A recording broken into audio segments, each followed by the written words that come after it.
Hello friends, welcome to AKSIS. So this is Venkatesh.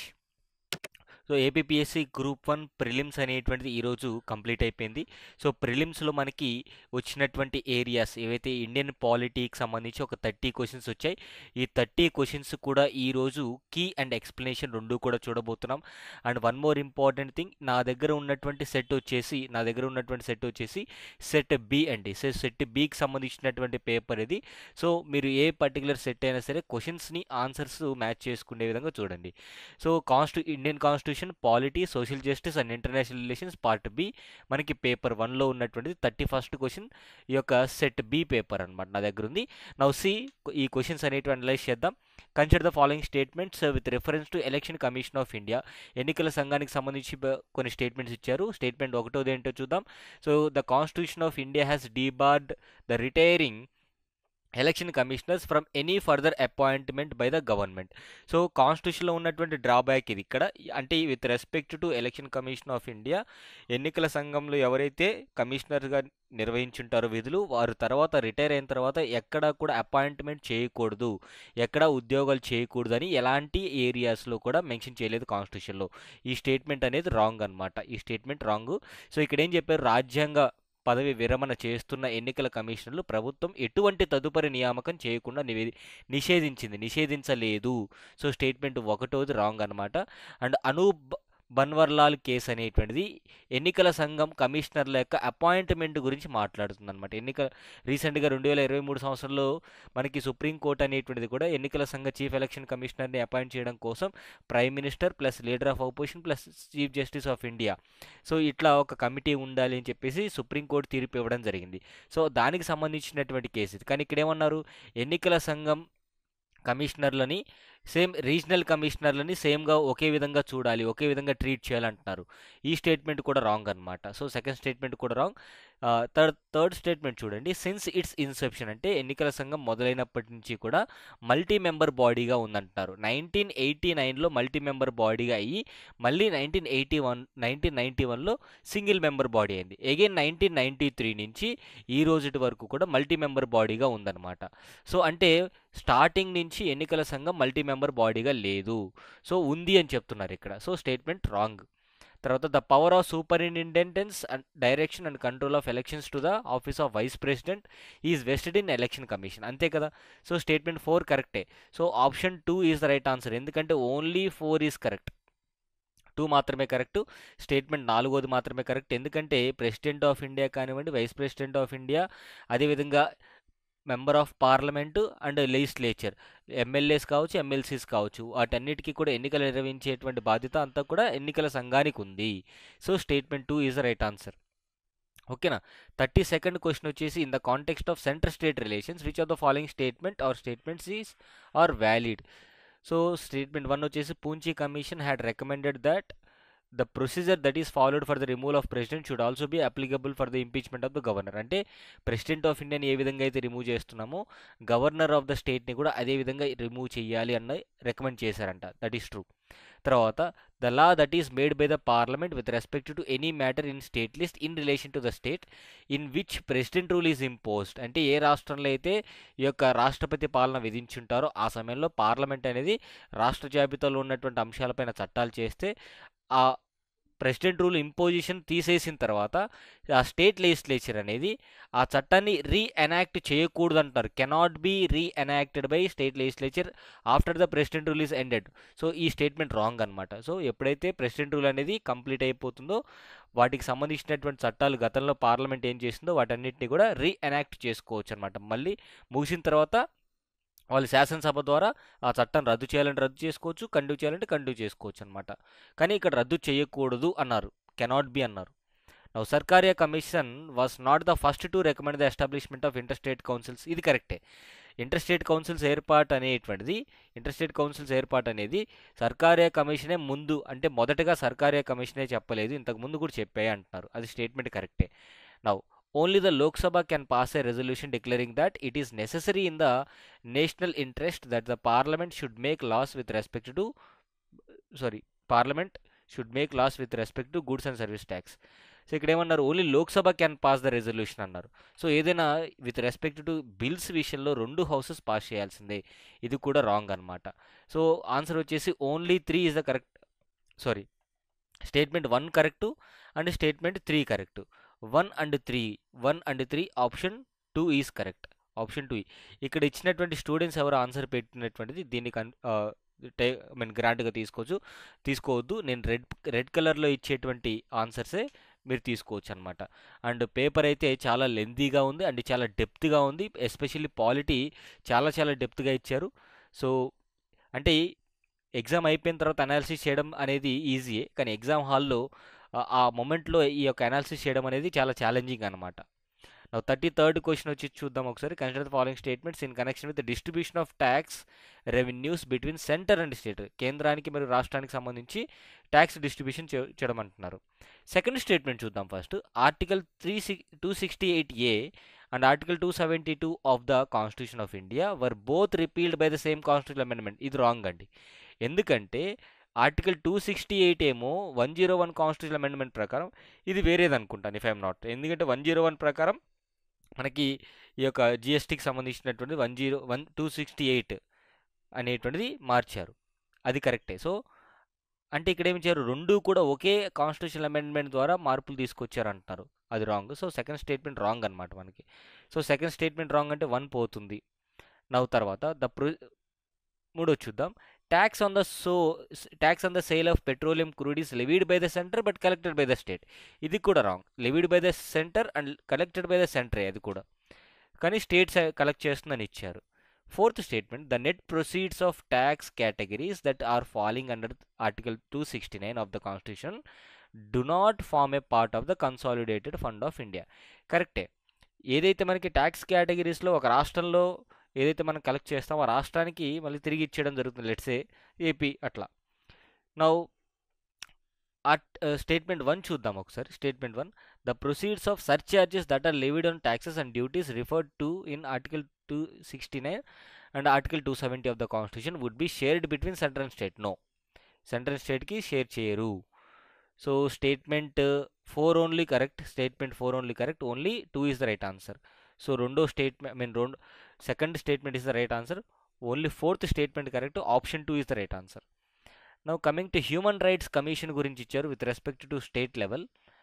Human rights commission in India, the role to undertake functions relating to human rights in the union territory of Ladakh may be conferred upon a state human rights commission by the central government.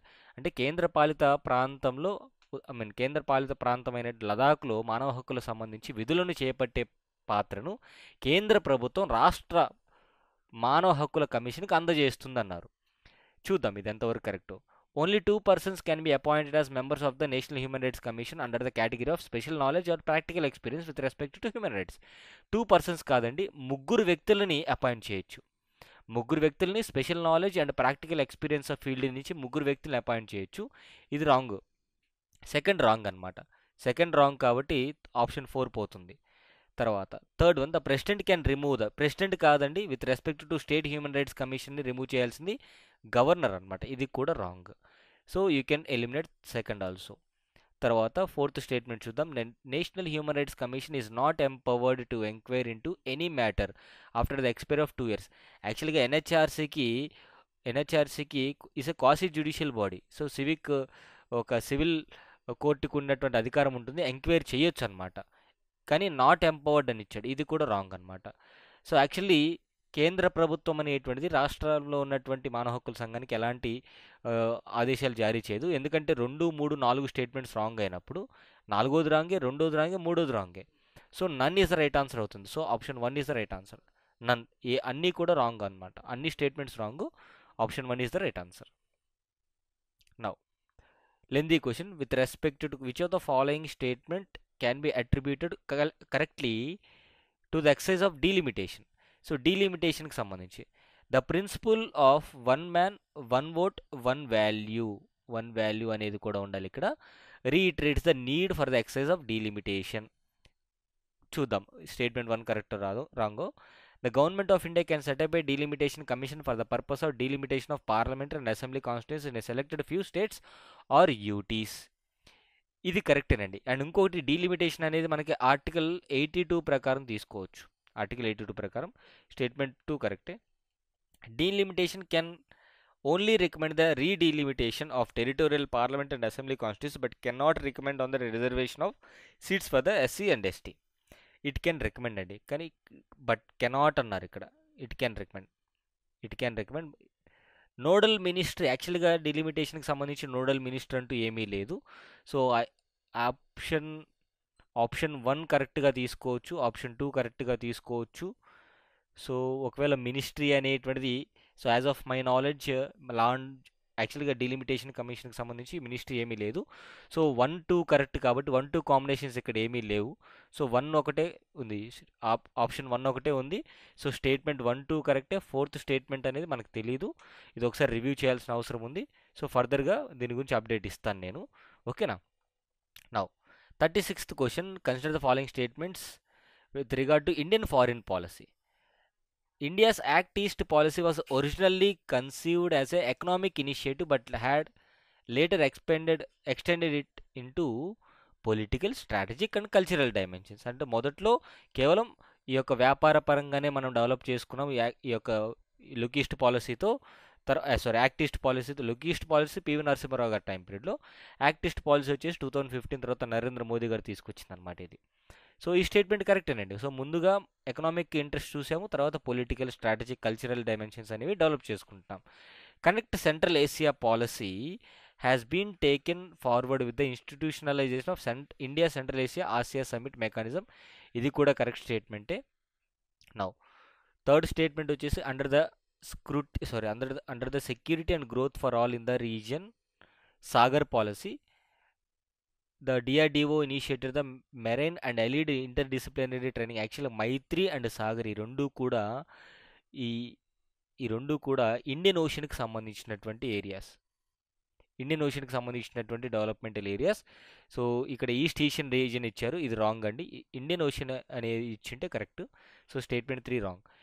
India's think west policy, యాక్చువల్గా India's think west policy అనేది western industrialised nations కోసం కాదు, west Asia అంటే మనకి Saudi Arabia ఇట్లా ఈ దేశాలు ఉన్నాయి కదా, వాటి కోసం ఈ యొక్క అవుట్ రీచ్ అనేది పెంచుకోవడం కోసం ఇండియా థింక్ వెస్ట్ పాలసీ తీసుకొచ్చింది.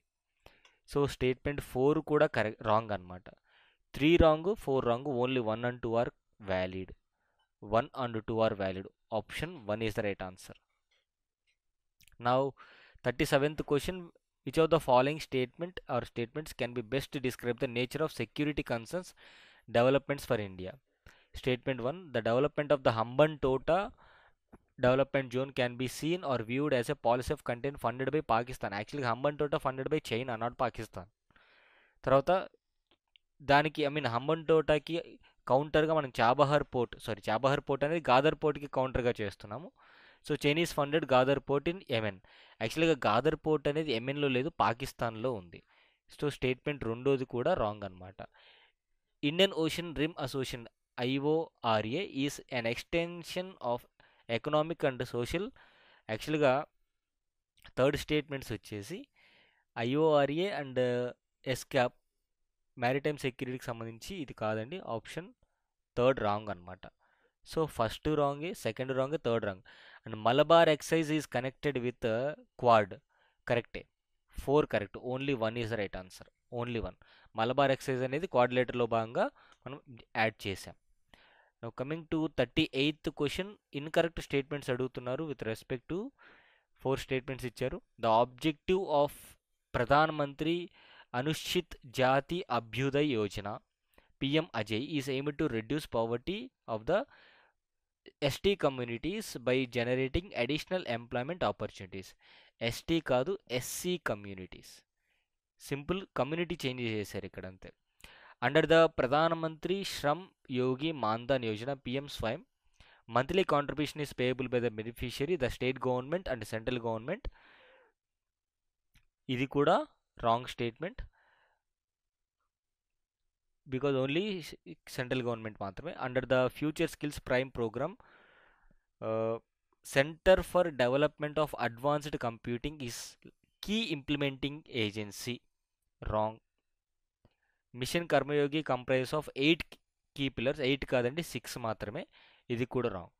సో అడిగినటువంటి ఆన్సర్ ఏంటి? ఇన్కరెక్ట్ అడుగుతున్నారు. All are incorrect. Option 3 is right answer. All are incorrect. Next 39th question. So in the context of enactment of budget, which of the following statements are valid?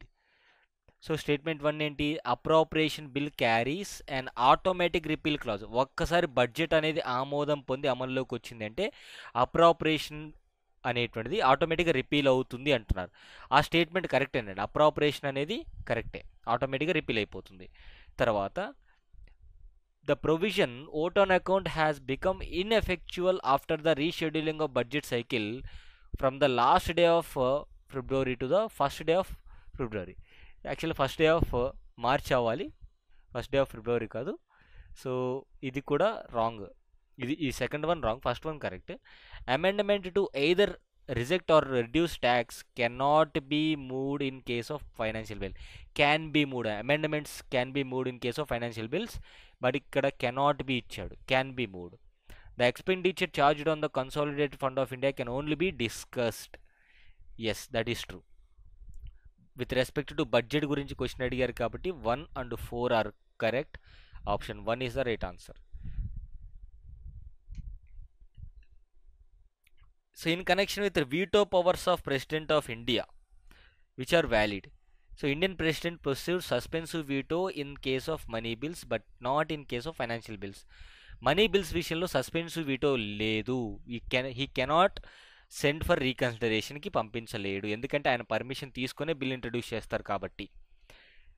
Money bills can be rejected అండి, but absolute reject చేయొచ్చు కానీ suspensive veto power use చేయకూడదు. Indian president can exercise absolute veto with respect to government bills all the టైమా? No. ప్రతిసారి కూడా government bills విషయంలో absolute veto power use చేయొచ్చా? చేయలేరు. Indian president enjoys pocket veto power indefinitely, versus the American president possess quality veto. ఇది కరెక్టే. The objective of veto is being conferred upon the Indian President is to ensure a system of checks and balances between office of President and that of power of the Parliament. ఇది కూడా కరెక్టే. So third option correct అనమాట. Option 3 is the right answer. So statement 3, statement 4 are correct. Option 3 is the right answer. 3 combination 4 ఉంది కాబట్టి. నా 44th question with respect to fundamental duties ఇచ్చారు. యాక్చువల్గా fundamental duties are only for citizens, ఇది గుర్తుపెట్టుకోవాలి. Fundamental duties are confined to just the citizens of India with the exception of article 51A subclause I, 51A subclause I, which is also applicable to foreigners that are in residence of India. No, wrong. Verma Committee on Fundamental Duties of the Citizens had recommended that the implementation of fundamental duties irrespective of the existence of legal provisions. So Verma committee ఏం చెప్పిందంటే fundamental duties implement అవ్వడానికి legal provisions కొన్ని ఉన్నాయని చెప్పారు already. So ఇది wrong అండి. Obviously second statement కూడా wrong. Kesavananda Bharati కేసుకి ఫండమెంటల్ డ్యూటీకి సంబంధం లేదు, ఎందుకంటే ఫండమెంటల్ డ్యూటీస్ వచ్చినప్పుడు 1976లో వచ్చింది. ఈ యొక్క కేశవానంద భారతి కేసు ఎప్పుడు వచ్చింది? 1973లో వచ్చింది. So Keshavananda Bharati never ever spoke about fundamental duties. డిపిఎస్పికి ఫండమెంటల్ రైట్స్కి రిలేషన్ మాట్లాడింది తప్ప ఫండమెంటల్ డ్యూటీస్కి మాట్లాడలేదు. Sardar Swaran Singh committee had recommended for penalties to be consider in the eventuality of the non compliance of any of the fundamental duties. So fundamental duties follow అవ్వకపోతే so fines కానీ penalties వేయాలి and consider చేయమని అడిగింది అనమాట. But government of India consider చేయలేదు. So అది అంతవరకు కరెక్టే. 3 is the right answer. 3 is the right answer. So ఈ క్వశ్చన్స్ అనేవి ఎగ్జామ్ హాల్లో అనలైజ్ చేసి పెట్టడం చాలా tough. 45th question with respect to DPSP. Which is the correct chronology order in which of the following editions are changes were incorporated in to the constitution of India through amendments. So కొన్ని మార్పుల ద్వారా ఏ ఆర్టికల్కి ముందు changes చేశారు. So chronology అడుగుతున్నారు అనమాట. Simple. Subject matters of article 45 childhood care up to 6 years of చిల్డ్రన్కి government take care చేస్తుంది. ఇది 2002లో అమెండ్మెంట్ చేశారు, 86th constitutional amendment. Now 2011 97th constitution amendment వచ్చేసి 43B అండ్ 48A వచ్చేసి 1976లోనే. ఓకేనా. Now you can see here. So 1976 తర్వాతనే కదా ఫండమెంటల్ డ్యూటీస్ వచ్చాయి కాబట్టి, సో 4 తర్వాత 4123 అవుతుంది ఆన్సర్. 4132 అవుతుంది. యా సారీ 4123 అవుతుంది. 4123 option 2 is the right answer. Option 2.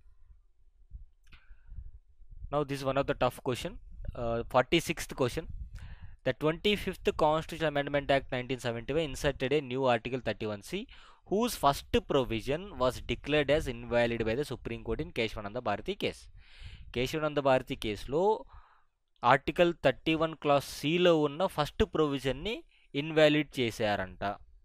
Okay, let's see. Second statement వచ్చేసి the Supreme Court in Minerva Mills case 1980 consider the extension of the scope of second provision of article 31C as invalid. అంటే Minerva Mills case time పీరియడ్లో 31C second provision extension చేయడం కూడా ఇన్వాలిడ్గా ప్రకటించిందంట. Let's see. Supreme Court in Minerva Mills case 19 has considered the importance of harmony and balance between fundamental rights and fundamental duties. Yeah supreme court ఈ యొక్క Minerva mills కేసులోనే fundamental రైట్స్కి డిపిఎస్పికి ఎప్పుడు కూడా harmony ఉండాలి అని చెప్పింది. ఏది ఎక్కువ కాదు ఏది తక్కువ కాదు అన్నట్టుగా చెప్పింది. Third statement true. ఈ రెండు wrong. Now the present interpretation with respect to fundamental rights and directive principles is the same reiteration of the principle that was first propounded by Supreme Court in Champakam Dorairajan. So Champakam Dorairajan time పీరియడ్లో first case, అది fundamental రైట్స్కి సంబంధించి first case ఇండియాలో. అప్పుడు చాలా నేరోగా ఆలోచించి చెప్పింది. ఇప్పుడు చాలా బ్రాడర్ వేలో ఆలోచించి సుప్రీంకోర్టు అనేది డిపిఎస్పికి ఫండమెంటల్ డ్యూటీస్కి ఉన్నటువంటి రిలేషన్ చెప్పింది. సో అప్పుడు నేరోగా ఆలోచించింది, ఇప్పుడు బ్రాడర్గా ఆలోచించింది. రెండు ఒకటి కాదు. ఓకేనా. నౌ ఇన్కరెక్ట్ స్టేట్మెంట్ అడిగారు అంటే 1, 2, 4 స్టేట్మెంట్ 1, 2, 4 3 స్టేట్మెంట్స్ కూడా రాంగ్ అనమాట. Only third statement is correct, కానీ అడుగుతున్నటువంటి స్టేట్మెంట్స్ ఇన్కరెక్ట్ అడుగుతున్నారు. Now amendment of the constitution consider the following statements. A private member of the house of parliament can introduce the bill for amendment of the constitution only after the prior permission of the president. So యాక్చువల్గా president యొక్క permission అనేది అవసరం లేదు. Constitutional amendment bill అటు government introduce చేసినా, private member introduce చేయాలనుకున్నా president of India permission అవసరం లేదు. కానీ ఇక్కడ అవసరం ఉంది అంటున్నారు. ప్రియర్ పర్మిషన్ అవసరం కావాలి అంటున్నారు. Now article 368 of the constitution of India provides 3 types of amendments. మనకి లక్ష్మీకాంత్లో చూస్తే 2 types ఆఫ్ అమెండ్మెంట్స్ ఉంటాయి. 2 types ఆఫ్ అమెండ్మెంట్స్ అని మెన్షన్ చేసి ఉంటుంది ఆర్టికల్ 368 ప్రకారం. ఓకేనా. సో 3 అని ఇక్కడ ఇచ్చారు. Statement 2 wrong. For amendments that require ratification of half of the states by a simple majority it is not necessary that all state legislatures must take action on the bill. ఉదాహరణకి ఏవైతే రాజ్యాంగ సవరణలకి రాష్ట్రాల యొక్క ఆమోదం కూడా అవసరం అనుకోండి. 50% స్టేట్స్ యాక్సెప్ట్ చేస్తే చాలు. 28 స్టేట్స్ ఉన్నాయి. 28 స్టేట్స్లో 14 స్టేట్స్ యాక్సెప్ట్ చేస్తే చాలు. మిగతా 14 చేసినా చేయకపోయినా పట్టించుకోవాల్సిన అవసరం లేదనమాట.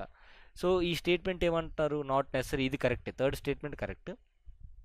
State legislature can pass a resolution requesting the parliament to amend 368 in the same manner as it could be done for the creation or abolition of state legislative councils in the state. యాక్చువల్గా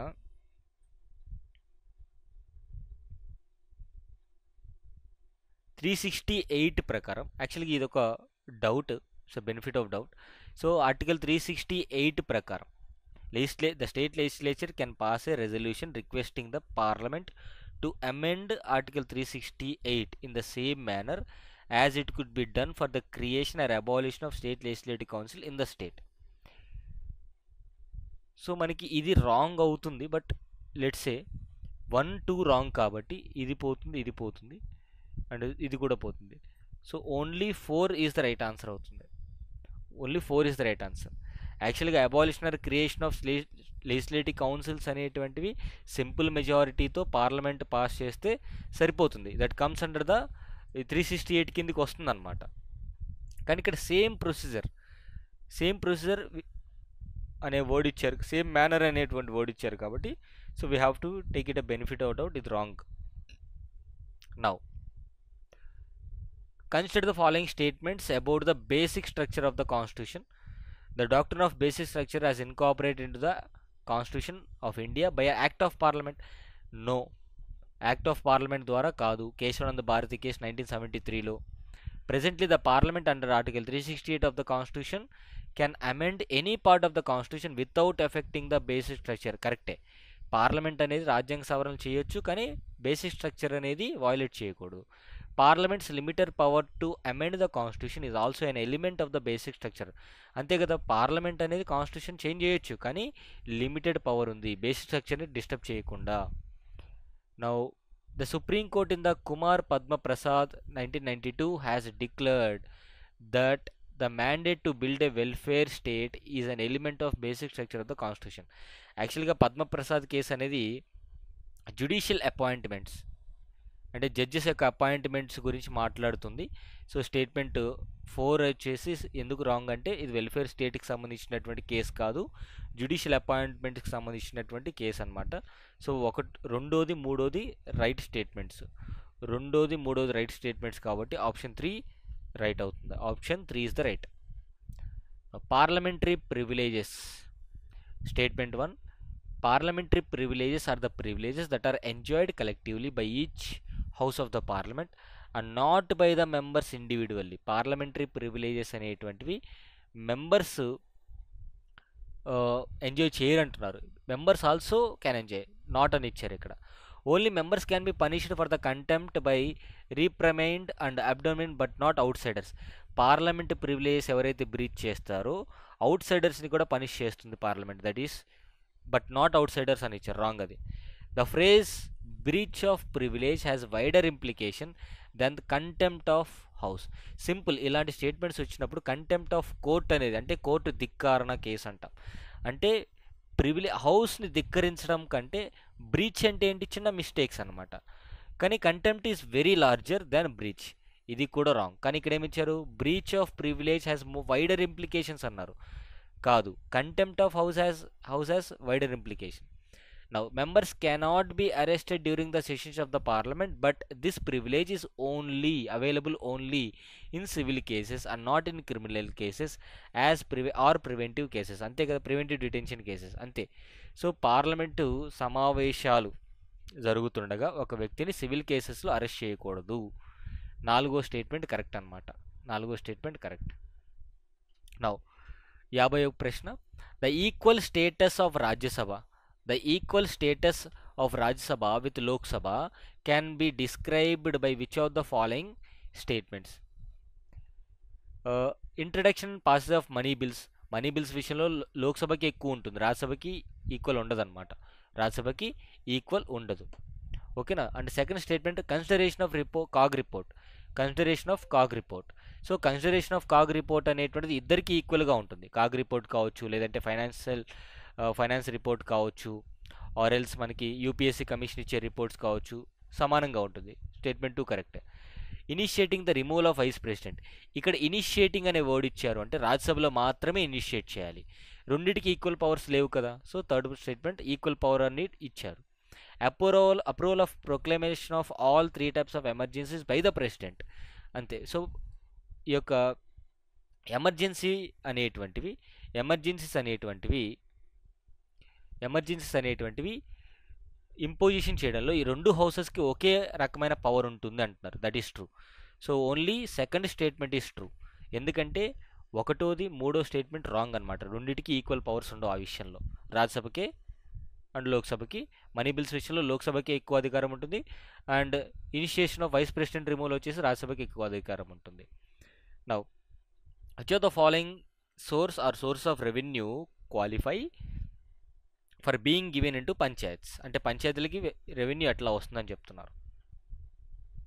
C here, the the tax proceeds that are assign to the state from centre, అంటే కేంద్రం నుంచి రాష్ట్రానికి ఏవైతే పన్నుల devolution వస్తుందో maybe again రీడిస్ట్రిబ్యూటెడ్ to the panchayats as recommended by central finance commission.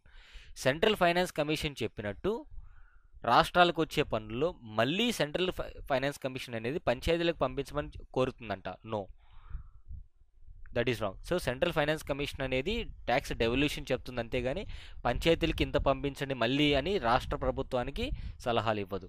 Loans from the state, పంచాయతీలకి రాష్ట్ర ప్రభుత్వం నుంచి లోన్లు వస్తాయి, స్టేట్ గవర్నమెంట్ నుంచి. And under article 243I of the Constitution of India, the state government is empowered to devolve its own funds to panchayats even in the absence of State Finance Commission recommendation. యాక్చువల్గా absence of State Finance Commission recommendation అనే word ఇక్కడ 243Iలో లేదు. So I can take it as a grant. Third statement wrong.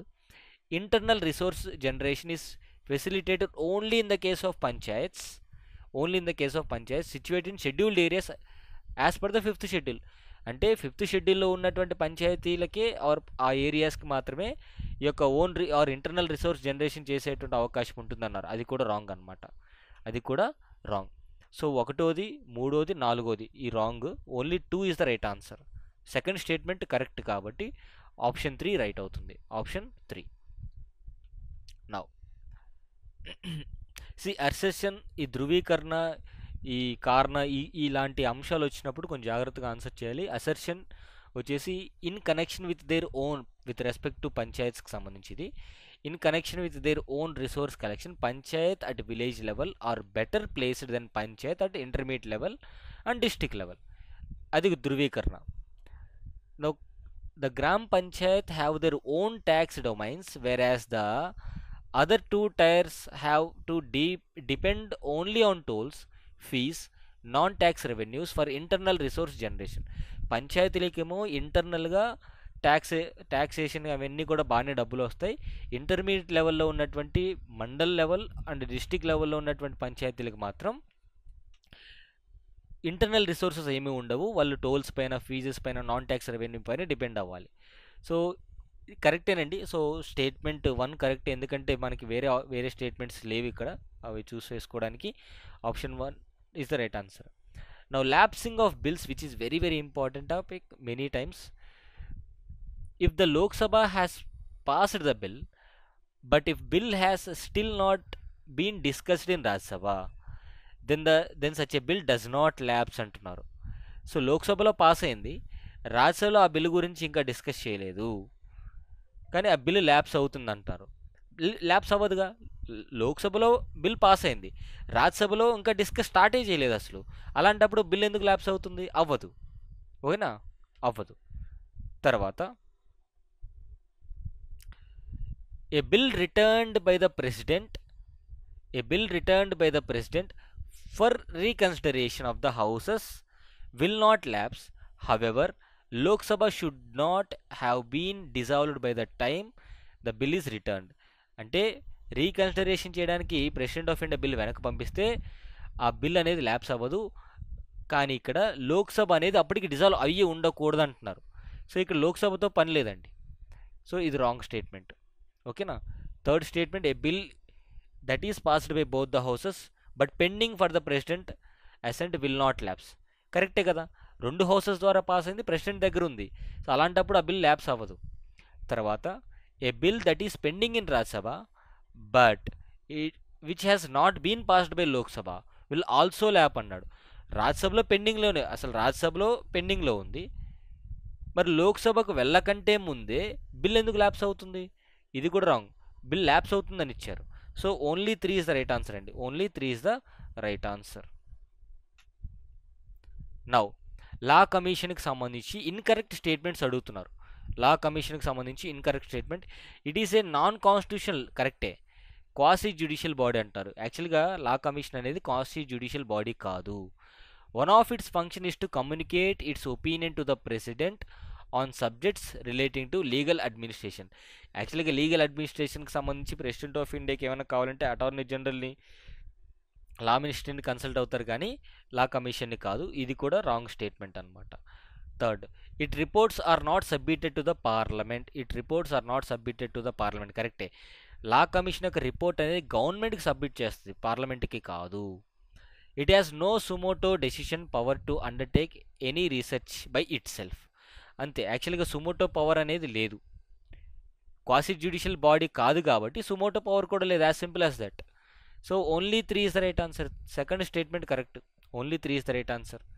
నా 55th question, 55వ question, ప్రియాంబుల్కి సంబంధించి ఏది valid అని అడుగుతున్నారు.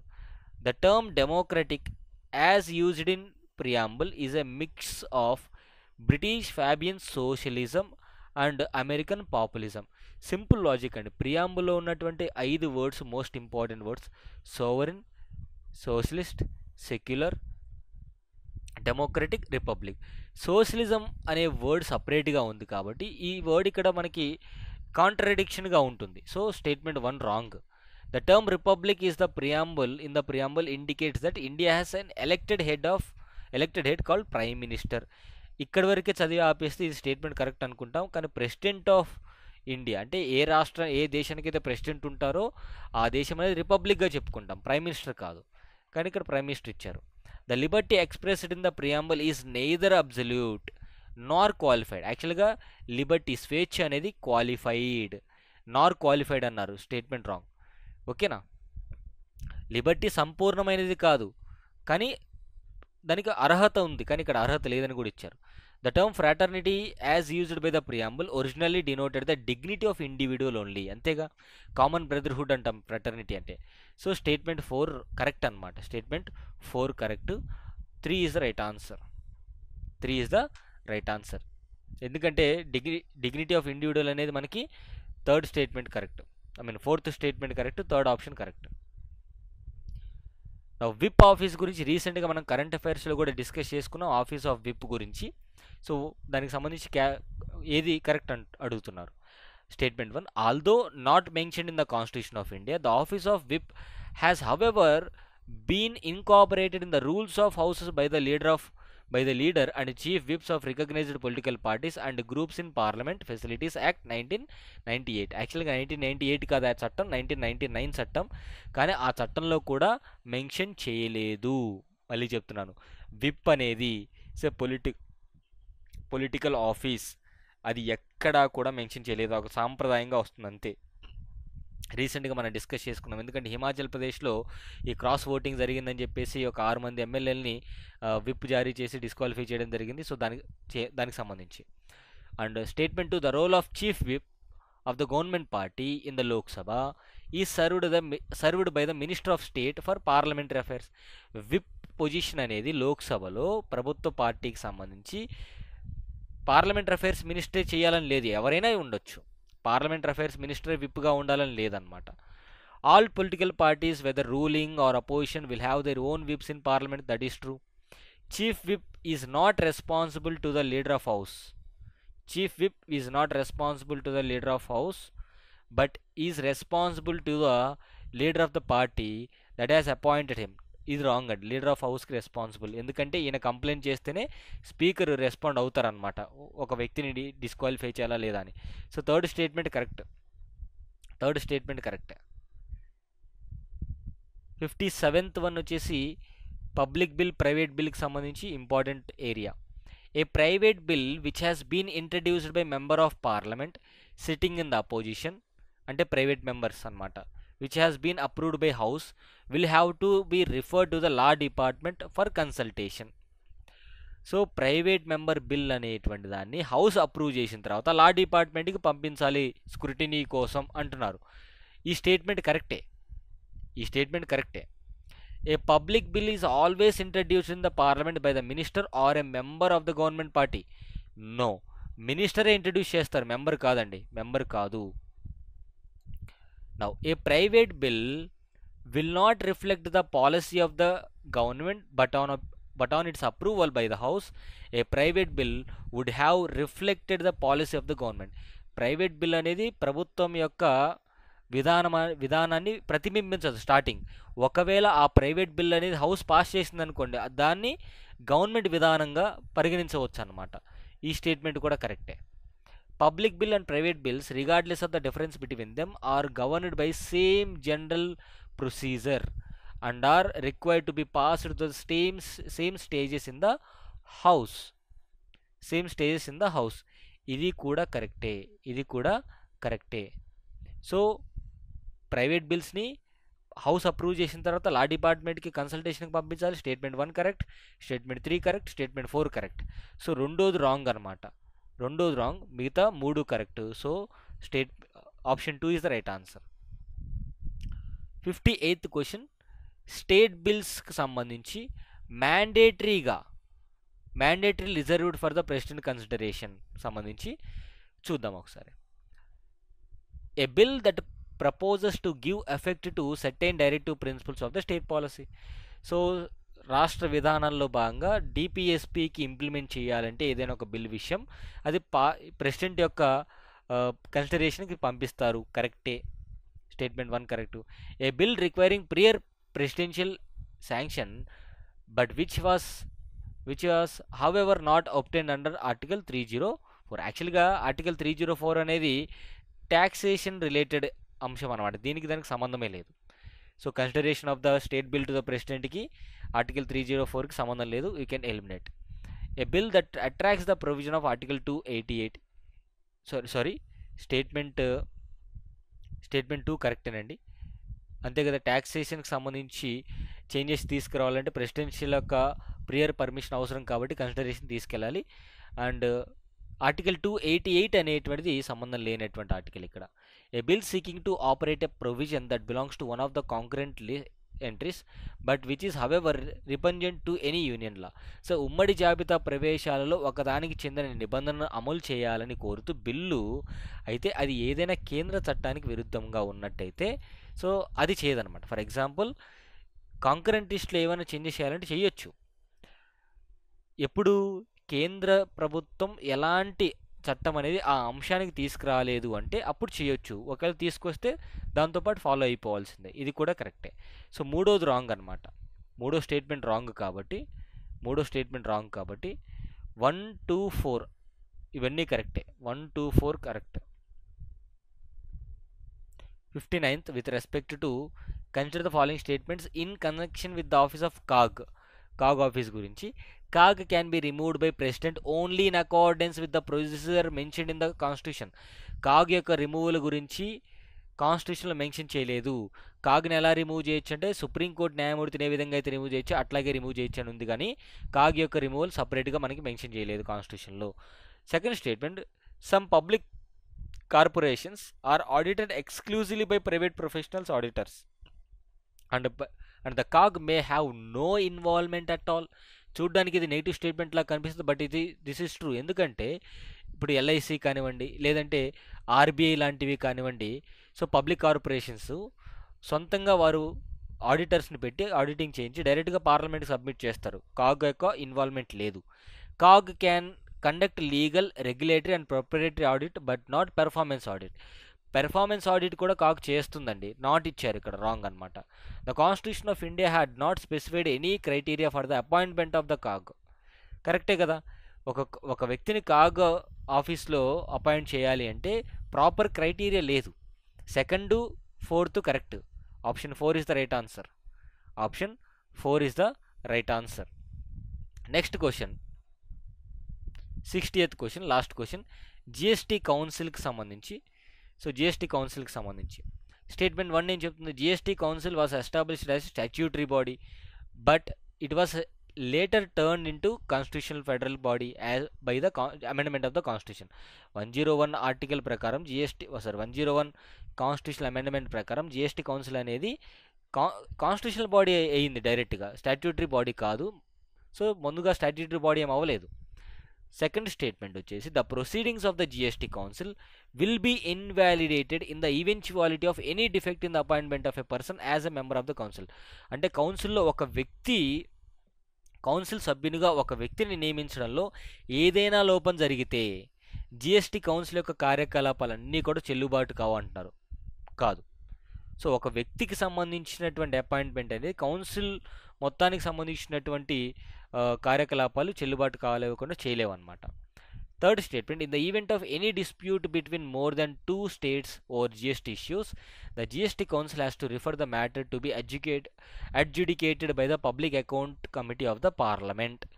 ఇది కూడా రాంగ్. ఎందుకంటే ఇదే కౌన్సిల్ అయినప్పుడు మళ్ళీ పబ్లిక్ అకౌంట్ కమిటీకి ఎందుకు సిఫార్సు చేస్తుంది?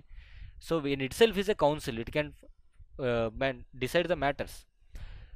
The GST Council is required to make recommendations to the center and the state on the threshold limit of turnover below the goods and services may be exempted from the GST. So ఏ వస్తువులైతే GST నుంచి మినహాయించబడతాయో వాటికి సంబంధించి ఎంత tax వేయాలి, 5%, so 10%, 12% ఎంత వేయాలని చెప్పేసి GST కౌన్సిల్ నిర్ణయిస్తుందంట. ఇది కరెక్టే. So only four statement 3 correct అనమాట. Only four statement 3 correct. So ఇది పాలిటీకి సంబంధించినటువంటి complete analysis with answers. 1 or 2 questions మనం అఫీషియల్కి వచ్చేంత వరకు చూడాలి, రిమైనింగ్ అన్నీ కూడా సో సాధ్యమైనంత వరకు కరెక్టే. సో ఈ PDF అనేది డైరెక్ట్గా మీకు ఏకేఎస్ టెలిగ్రామ్ ఛానల్లో పోస్ట్ చేస్తాను, యూ క్యాన్ డౌన్లోడ్. ఓకేనా? So thank you so much, have a nice day.